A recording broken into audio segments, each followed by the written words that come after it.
Selamat datang di channel Simar Imam. Sembari mendengarkan tinggalkan like dan komentarnya bosku. Jangan lupa pasang headset kalian. Siapkan kopi dan camilan. Lupakan kenangan tentang mantan. Mari kita dengarkan sambil rebahan. Penembak jitu terbaik. Bab 25. Apa yang disebut persiapan adalah apa yang dikatakan oleh veteran Simaguan. Rekrutan baru Lian tidak memiliki syarat untuk bersiap sama sekali.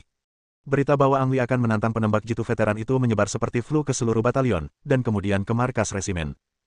Kompi penjaga memiliki perlengkapan militer terbaik di resimennya.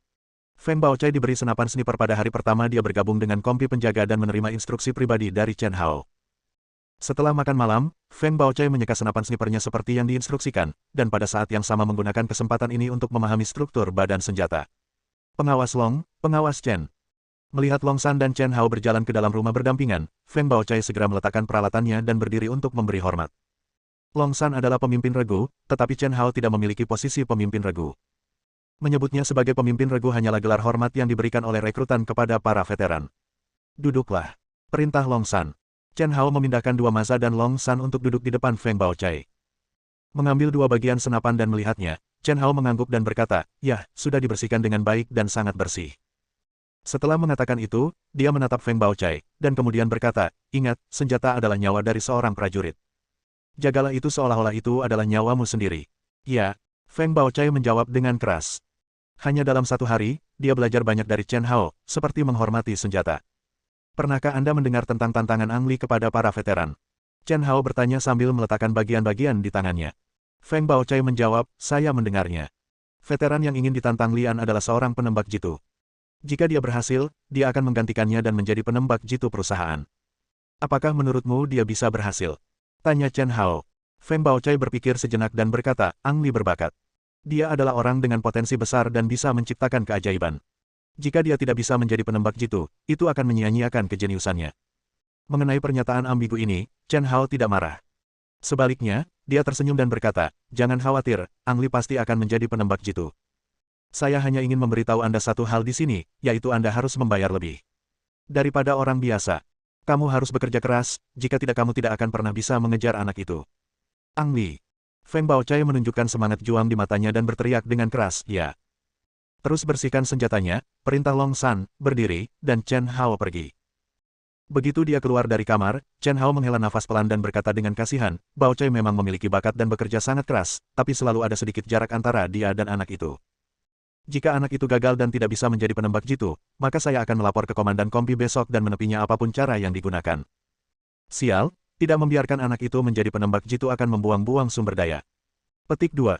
Long San tersenyum tipis dan berkata dengan tenang, "Jangan khawatir, dengan dua orang itu di sini, bakat Lian tidak akan pernah sia-sia." Kedua orang itu, Wei Hao, Ni Wanli dan Zhang Nan. Chen Hao belum pernah bertemu mereka sampai sekarang. Mendengar Long San memuji mereka berdua, dia ingin lebih sering bertemu dengan mereka. Tantangan Ang Li kepada Simaguan menjadi perbincangan seluruh tim. Seorang rekrutan berusia 3 bulan menantang penembak jitu profesional. Kecuali beberapa orang, tidak ada yang optimis dengan Ang Li, bahkan mereka menganggap kepala berduri ini terlalu sombong. Long San percaya bahwa Ni Wanli dan Zhang Nan akan membantu Lian, terutama Zhang Nan. Hampir tidak ada yang tahu bahwa Zhang Nan adalah seorang penembak jitu sebelum menjadi juru masak. Penembak jitu paling kuat di seluruh resimen dan bahkan seluruh pasukan. Faktanya, Ni Wanli dan Zhang Nan tidak memberikan bantuan apapun kepada Lian, dan mereka bahkan tidak menyebutkannya. Bagi Ni Wanli, masalah ini sepertinya tidak ada sama sekali. Setelah seharian berlatih, dia kembali menjadi tentara untuk makan malam, dilanjutkan dengan latihan fisik sebelum tidur, pergi tidur, dan bangun di tengah malam untuk pergi ke restoran untuk menerima pelatihan khusus dari Zhang Nan. Bagi Ang Li, tidak ada perubahan dalam hidupnya pada hari ini. Setelah menghitung milet, Lian pergi ke gunung belakang untuk latihan melempar pisau, yang tidak berakhir sampai fajar. Bersembunyi. Saat Lian hendak mengucapkan selamat tinggal pada Zhang Nan tiba-tiba berbicara. "Apa?" Lian tidak mendengar dengan jelas. Zhang Nan berkata, "Saya berkata bersembunyi, selama Anda menyembunyikan diri dari musuh, Anda memiliki kesempatan untuk menembak musuh." Lian mengerti bahwa Zhang Nan sedang memberinya instruksi. Di permukaan, tampaknya Ni Wanli dan Zhang Nan tidak peduli dengan tantangan tersebut. Faktanya, mereka lebih peduli dengan perkembangan Lian daripada orang lain. Belum lagi, itu karena mereka berdua sangat percaya diri pada Lian. Ang Li pasti akan memenangkan tantangan ini. Ingat, apapun situasinya, kamu harus menyembunyikan dirimu terlebih dahulu agar musuh tidak dapat melihatmu. Zhang Nan melanjutkan. "Terima kasih, pengawas Zhang." Lian berkata dengan penuh terima kasih. Setelah kembali ke asrama untuk istirahat sederhana, Lian keluar untuk senam pagi bersama tim, lalu kembali mandi dan sarapan. Hua hua hua.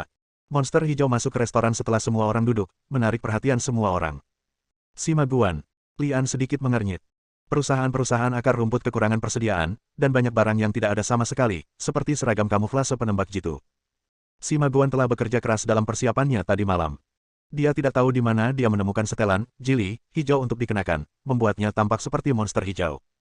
Selain setelan, jili, perlengkapan Sima Guan juga sangat lengkap. Senapan sniper tipe 85, teropong pendukung, kantong air penembak jitu, teleskop bermata, del. Dapat dikatakan bahwa Sima Guan telah mempersenjatai dirinya sepenuhnya, dan perlengkapannya adalah hal yang sangat ingin didapatkan oleh Lian. Sima Guan sengaja berjalan mengitari restoran, berhenti di depan Lian dengan sedikit pamer, tertawa menghina dan berkata, "Rekrut Danzi, kamu tidak akan pernah menjadi lawanku." Terlepas dari keinginan akan perlengkapan penembak jitu di matanya, Lian tidak menunjukkan kemarahan. Trik Sima Guan tidak ada gunanya dan dia tidak akan marah. "Sima, jika Lian menang, berikan dia semua perlengkapanmu." Ni Wanli tiba-tiba berbicara. Sima Guan mendapat dukungan, tapi dia tidak berani memprovokasi Ni Wanli. Dia langsung tertawa dan berkata, "Pemimpin Reguni, kamu bercanda lagi. Bagaimana aku bisa kalah dari rekrutan baru? Bagaimana jika?" Ni Wanli bertanya. "Bagaimana jika?" Sima Guan sedikit mengernyit dan mengertakkan giginya dan berkata, "Aku tidak akan kalah sama sekali, tapi karena kamu, pemimpin pasukan Ni, teruslah bicara, jika aku kalah, semua peralatan ini akan menjadi milik anak itu." "Ya." Ni Wanli menjawab dengan lembut, mengambil mangkuk dan makan, tidak pernah melihat ke arah Sima Guan lagi. Mendengus. Sima mendengus sedih karena prihatin, berbalik dan pergi ke tempat duduknya untuk mengambil beberapa suap makanan. Kemudian dia melapor kepada Komandan Kompi dan pergi ke gunung belakang untuk menyergap. Lian mulai bertindak setelah makan dan minum. Bab 26. Ini benar-benar duel yang tidak adil. Pertama-tama, Sima Guan adalah seorang veteran yang telah dilatih selama lebih dari setahun, namun Lian adalah seorang rekrutan yang baru dilatih selama 3 bulan. Kedua, Sima Guan memimpin, memperoleh keuntungan tertentu, dan bersenjata lengkap kecuali peluru tajam. Lian sendirian. Karena keterbatasan, Ang Li dan Sima Guan tidak mungkin dilengkapi dengan sistem penentuan posisi dan kamera seperti yang ditampilkan di TV, serta jenis peralatan elektronik yang dapat mengeluarkan asap. Alasan Sima Guan bisa memperoleh senjata dan perlengkapan adalah karena ia memiliki seorang paman yang merupakan komandan batalion di belakangnya. Ang Li berbeda, karena tanpa backstage, dia bahkan tidak bisa membawa 8 langkah biasa ke belakang gunung. Alasannya sangat sederhana. Jika dia kabur dengan membawa senjata, itu akan menjadi masalah besar. Untuk menghindari kecelakaan senjata, Lian hanya bisa memasuki gunung belakang dengan tangan kosong. Lian tidak mengeluh, senjata tanpa peluru lebih buruk dari tongkat api. Selain terlihat keren, saya benar-benar tidak tahu kegunaan lain apa yang dimilikinya. Meningkatkan berat badan Anda sendiri. Oleh karena itu, tanpa membawa senjata, Lian mudah terjatuh. Sima Guan telah berlatih di hutan pegunungan ini selama lebih dari setahun, dan bisa dikatakan dia mengetahui medan dengan baik. Ketika Lian keluar dari perusahaan setelah makan dan minum, Sima Guan sudah menempati posisi tertinggi dan menggunakan sampul setelan, jili, untuk bersembunyi. Melalui teleskop, Sima Guan melihat Lian perlahan berjalan ke belakang gunung. Retakan. Sima Guan bergerak untuk menarik pelatuknya dan berkata dengan nada meremehkan, "Rekrut Danzi, jika ini adalah medan perang sungguhan, kamu pasti sudah ditembak mati olehku. Kamu berani menantangku, kamu benar-benar tidak tahu caranya hidup atau mati. Bagaimanapun, ini bukanlah medan perang yang sebenarnya, jika tidak, Lian tidak akan bergelantungan di depan Sima Guan dengan tangan kosong." Di mata Lian, Sima Guan juga orang yang aneh. Ya, penembak jitu bisa menggunakan jili untuk menyamarkan diri mereka dengan sempurna di medan perang, tapi Anda bahkan tidak tahu jam berapa sekarang. Pada bulan Desember, musim dingin telah memasuki. Kecuali pohon pinus dan pohon lain yang selalu hijau sepanjang tahun, daunnya sudah layu dan rerumputan di tanah menguning. Dengan kata lain, setelan hijau, jili, Sima Guan tidak hanya gagal membuatnya menghilang, tetapi juga membuatnya lebih mudah terlihat di mata musuh. Lian tidak memiliki teleskop, jadi dia hanya bisa melihat sekilas ke arah gunung. Dia tidak menemukan lokasi Sima Guan, tapi dia tahu di dalam hatinya bahwa dia berada di luar pengawasan musuh. Medan di pegunungan itu rumit.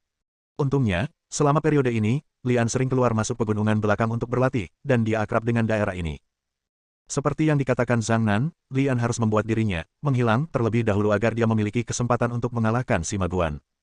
Bagaimana cara membuat dirimu menghilang? Sederhana sekali, ada sebuah lembah 1 kilometer di sebelah barat gunung belakang, dataran di sana adalah dataran rendah. Sekalipun Anda berdiri di titik tertinggi, Anda tidak dapat melihat dengan jelas apa yang terjadi di dalam lembah tersebut. Lembah tersebut merupakan tempat yang dipilih oleh Ang Li untuk pertempuran yang menentukan. Setelah memasuki lembah, Lian segera melihat lingkungan sekitar dan dengan cepat memilih pohon pinus yang tumbuh di dekat gunung. Tepat di sebelah kanan pohon pinus terdapat tumpukan ilalang mati, cocok untuk bersembunyi dari manusia. Lian memilih pohon pinus karena ada rumput liar. Dia memindahkan batu seukuran semangka dan melemparkannya ke rumput liar. Dia melepas bajunya dan meletakkannya di belakang batu, lalu melepas topinya dan menyematkannya di atasnya dari batu itu. Dengan cara ini, dari kejauhan akan keliru mengira ada seseorang yang bersembunyi di dalam. Lian memasang jebakan untuk si Maguan, lalu naik ke puncak pohon pinus. Tinggal di pegunungan sejak kecil membuat Lian bisa memanjat puncak pohon semudah monyet. Pohon pinus ini setidaknya berumur 100 tahun, dengan mahkota besar dan cabang serta dedaunan yang rimbun. Lian mematahkan beberapa dahan kecil untuk menyamar, lalu berbaring di tiang pohon yang bercabang. Dengan cara ini, dia menyatu dengan pepohonan pinus, dan posisinya yang merendahkan memungkinkan dia melihat jauh. Si Maguan melihat Lian memasuki lembah melalui teleskop dan mengutuk dalam benaknya, "Idiot, kamu benar-benar tidak memiliki pengalaman sama sekali. Penembak jitu harus menempati titik tertinggi seperti saya. Apa yang dapat kamu lihat ketika kamu lari ke tempat serendah itu? Tunggu saja sampai mati." Lian berhasil membuat dirinya menghilang dari bawah hidung si Maguan, dan hanya berbaring tak bergerak, diam-diam menunggu ikan mengambil umpan. Dalam pandangan Lian, si Maguan tidak bisa menahan diri untuk tidak mengambil tindakan paling banyak di malam hari. Alasannya juga sederhana. Si Maguan membawa banyak senjata dan perlengkapan. Lebih mudah untuk berbicara di siang hari, tapi begitu malam tiba dan tantangannya belum diputuskan, Lian Li harus khawatir apakah si Maguan akan melarikan diri dengan senjata. Pada saat itu, semua perwira dan tentara Kompi akan muncul untuk mencari, dan tantangannya akan ditangguhkan. Untuk mencegah terjadinya situasi buruk ini, si Maguan hanya bisa memilih untuk mengakhiri tantangan ini sebelum matahari terbenam. Terlebih lagi, sebagai seorang veteran yang terlatih, si Maguan tidak akan menyia-nyiakan satu hari pun tanpa bisa menghadapi rekrutan baru. Sejak awal, tantangan ini berubah menjadi pertarungan kesabaran yang tiada henti. Di medan pertempuran, tidak dapat dihindari bagi seorang sniper sejati untuk bersembunyi dalam waktu yang lama agar tidak ketahuan oleh musuh dan menunggu kesempatan menembak yang sesuai. Oleh karena itu, penyembunyian dan ketahanan juga merupakan mata pelajaran wajib bagi seorang penembak jitu yang berkualifikasi. Ang Li memiliki kemauan yang gigih. Menggunakan dahan pinus untuk kamuflase adalah hal yang tidak nyaman, dan berbaring di batang pohon dan berdiam diri tidak pernah semudah yang dibayangkan. Lian menanggung semua rasa sakit ini, dan dia telah menyatu sepenuhnya dengan pohon pinus. Di sisi lain, kemauan si Maguan tak sebaik yang dibayangkan Lian.